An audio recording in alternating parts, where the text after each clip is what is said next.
Refleksi Filosofi Ki Hajar Dewantara oleh Ulfa Wahyu Utami. Banyak yang bertanya bagaimana kita berinteraksi dan merefleksi filosofi dari Ki Hajar Dewantara. Dasar pendidikan Ki Hajar Dewantara yang pertama adalah menuntun. Menuntun artinya mengasuh atau momong. Jadi, pendidik hanya dapat menuntun siswa tanpa memaksanya.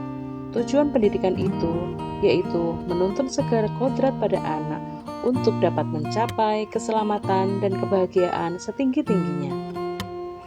Guru sebagai pamong untuk memberikan tuntunan dan arahan agar anak dapat menemukan kemerdekaan dalam belajar, sehingga anak-anak mampu menjadi manusia dan sebagai bagian dari anggota masyarakat. Tetapi, tidak lupa juga guru harus tetap terbuka dan waspada terhadap perubahan yang terjadi. Dalam semboyan pendidikan ada 3 hal yang sangat mendukung, yaitu ing ngarsa song tulodo, ing madya mangunkarsa tutwuri handayani. Ing ngarsa song tulodo itu untuk kepala sekolah sebagai pemberi teladan. Untuk selanjutnya, guru bertempat di tengah sebagai ing madya mangunkarsa yang fungsinya ke atas dan ke bawah. Guru bertugas untuk mendorong anak-anak sebagai tutwuri handayani. Apa yang kita harapkan yaitu agar anak-anak selamat dan bahagia. Selamat dan bahagia sebagai manusia dan sebagai anggota masyarakat. Selanjutnya adalah dasar pemikiran Ki Hajar Dewantara, yaitu kodrat anak untuk merdeka. Manusia merdeka adalah manusia yang hidupnya bahagia lahir dan batin, tidak tergantung kepada orang lain tetapi bersandar atas kekuatan diri sendiri. Maksud pengajaran dan pendidikan yang berguna untuk kehidupan bersama ialah memerdekakan manusia sebagai bagian dari persatuan dalam rakyat. Pengaruh pengajaran itu umumnya memerdekakan manusia atas hidupnya atau lahirnya. Sedangkan pendidikan itu adalah untuk memenuhi merdeka batinnya. Yang selanjutnya adalah kodrat anak bermain. Dengan bermain, anak akan belajar budi pekerti.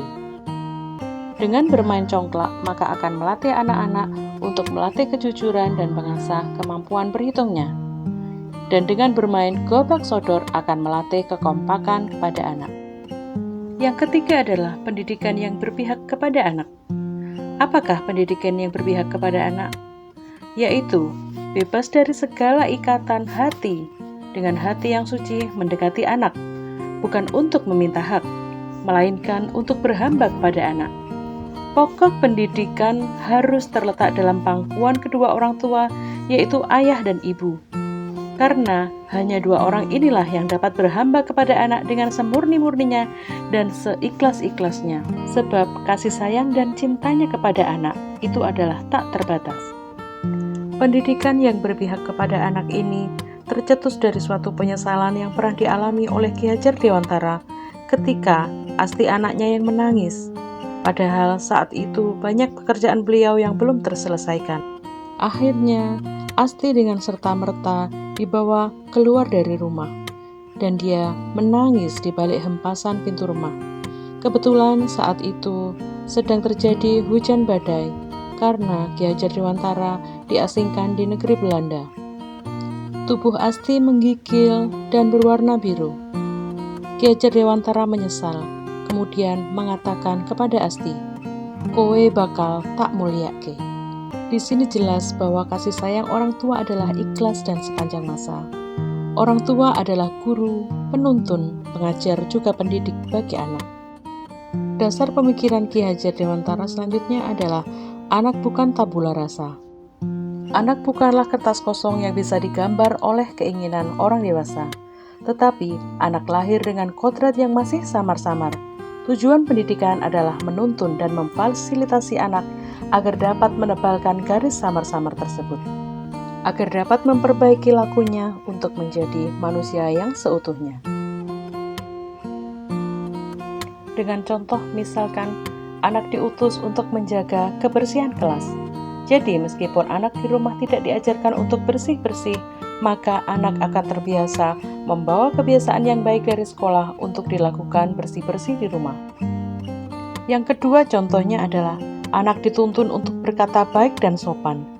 Jadi, meskipun di lingkungan masyarakat atau di rumah kondisinya kurang memungkinkan, maka dia akan tetap mendapatkan pengajaran dan pendidikan yang berasal dari sekolah untuk berkata sopan dan diimplementasikan di rumah. Bagaimana cara menebalkan laku anak? Untuk usia 0-8 tahun atau taman indria, penebalan lakunya adalah dengan raga atau eksplorasi pengalaman.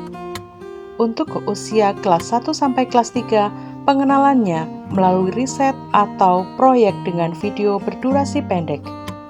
Untuk usia lebih dari kelas 4 SD, maka riset durasi semakin panjang kira-kira 15 menit minimal. Bisa dilakukan secara mandiri atau kolaborasi untuk memperdalam dan memperluas konteks keterampilan bertanya. Untuk tingkat SMA, orientasinya adalah pilihan hidup atau passion 5-10 tahun ke depan. Dasar pemikiran Ki Hajar Dewantara yang selanjutnya, guru adalah petani. Jadi, seorang petani dalam hakikatnya sama dengan seorang pendidik yang menanam jagung misalnya. Hanya dapat menuntun tumbuhnya jagung. Ia dapat memperbaiki kondisi tanah, memelihara jagung, memberi pupuk, memberi air, membasmi ulat atau jamur-jamur yang mengganggu pada tanaman padi, jagung, dan sebagainya. Dasar pemikiran Ki Hajar Dewantara yang selanjutnya adalah tukang kebun kehidupan. Jadi, guru diibaratkan sebagai tukang kebun yang dapat merawat serta menuntun tanaman yang dipeliharanya. Untuk mendapatkan hasil yang baik, maka tukang kebun harus dapat mengolah tanah dengan baik, memiliki cahaya yang cukup, pengairan yang cukup, pupuk yang cukup. Dengan demikian, maka tanaman akan tumbuh subur sesuai kodratnya. Relevansi filosofis pendidikan Ki Hajar Dewantara atau pesan kuncinya. Maksud pendidikan itu menuntun segala kodrat yang ada pada anak-anak agar mereka dapat mencapai keselamatan dan kebahagiaan yang setinggi-tingginya sebagai manusia maupun anggota masyarakat. Jadi, pendidikan di masa lampau adalah menuntun. Pendidikan di masa kini adalah bergotong royong, kolaboratif, reflektif, dan kritis. Dan untuk pendidikan di masa depan, diharapkan murid dapat menjadi humanis, penuh kasih sayang, hati yang bersih, jujur, selamat, serta bahagia. Guru dan murid berkolaborasi untuk menginisiasi atau menciptakan kedalaman rasa, yaitu takjub, kasmaran pada spiritual, intelektual, dan sosial untuk mencapai keselamatan dan kebahagiaan sebagai manusia. Sehingga anak-anak senang dapat memperoleh ilmu, guru juga senang dalam mencurahkan ilmu, kedua belah pihak akan merasa senang dengan kreativitas dan ilmu. Anak-anak akan mendapatkan hard skill dan soft skill dari guru sebagai seorang penuntun. Apakah kesimpulan dan refleksi dari modul ini? Yaitu bahwa kita sudah mengerti bahwa tugas guru adalah untuk menuntun, membimbing, dan anak-anak berhak untuk mencapai kebahagiaan setinggi-tingginya, lahir maupun batin. Setelah mendapatkan pembelajaran dari modul ini, maka kami dapat mengerti bahwa bukan hanya fokus di pelajarannya saja, tetapi juga fokus dalam penyampaian dan memberikan semangat kepada anak-anak mempunyai sifat dan sikap yang menyenangkan, memberikan kecakapan hidup, lahir dan batinnya. Demikian pembahasan dan penjabaran dari filosofi Ki Hajar Dewantara. Semoga bermanfaat.